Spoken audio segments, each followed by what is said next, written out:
शेर भले ही जंगल का राजा हो, मगर जब उसका सामना हाथी से होता है तो उसका पैर डगमगा ही जाता है। ये कहावत उत्तर प्रदेश के राजनीतिक परिदृश्यों में होते बदलाव पर एकदम सटीक बैठता है। अब आप सोच रहे होंगे कि राजनीति में ये शेर और हाथी कहां से आ गया, तो परेशान मत होइए। इस शेर और हाथी का मुद्दा राजनीति से ही जुड़ा है। कैसे, चलिए आपको बता देते हैं। उत्तर प्रदेश के लोकसभा चुनाव में होने वाले मतदान से पहले यहाँ के सियासत में हलचल तेज हो रही है। चुनाव से पहले बढ़ती इस हलचल के पीछे है उत्तर प्रदेश के हॉट सीटों में से एक जौनपुर लोकसभा सीट, जहां पर अब त्रिकोणीय चुनाव का माहौल नजर आ रहा है। दरअसल बीएसपी चीफ मायावती ने यहां से अपने उम्मीदवार के नाम का ऐलान करके यहां की सियासत में लगी आग में घी डालने का काम कर दिया है।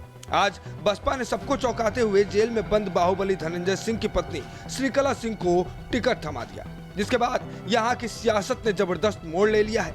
अब जहां एक तरफ बीजेपी ने यहां से कृपाशंकर सिंह को मैदान में उतारा है, तो वहीं दूसरी तरफ सपा की तरफ से बाबू सिंह कुशवाहा के नाम पर मुहर लगाई गई है और इसको लेकर पहले से ही सियासत में गर्मी का माहौल था।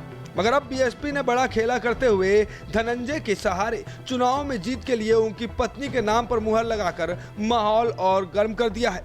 बीएसपी के इस फैसले के बाद से अब उत्तर प्रदेश के सियासत में क्या फर्क पड़ेगा और क्या धनंजय के रसूख के सामने बीजेपी का उम्मीदवार टिक पाएगा, इसके लिए सबसे पहले आपको यहाँ का सियासी समीकरण समझना पड़ेगा।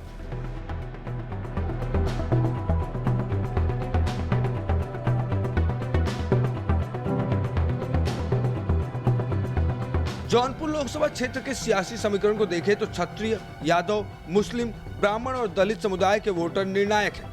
क्षत्रियों और यादवों का दबदबा रहा है। इस लोकसभा सीट पर यादव और ठाकुर बराबर संख्या में हैं। 2019 में सपा बसपा गठबंधन के तहत श्याम सिंह यादव ने जीत दर्ज की थी, क्योंकि दलित, मुस्लिम और यादव मतदाता उस समय एकजुट थे।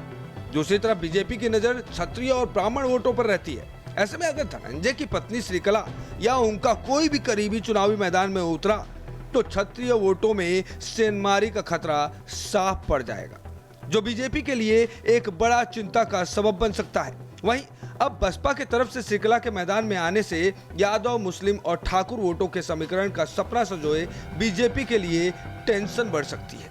अब अगर बात करें बाहुबली धनंजय सिंह के इस सीट पर दबदबे को लेकर, तो एक बात तो साफ है, जौनपुर की सियासत में धनंजय की अपनी एक अलग ही पहचान रही है। इसी जगह के दम पर वो कई बार विधायक और सांसद बनते रहे। यहाँ से खासकर ठाकुर समुदाय के बीच उनकी मजबूत पकड़ मानी जाती है।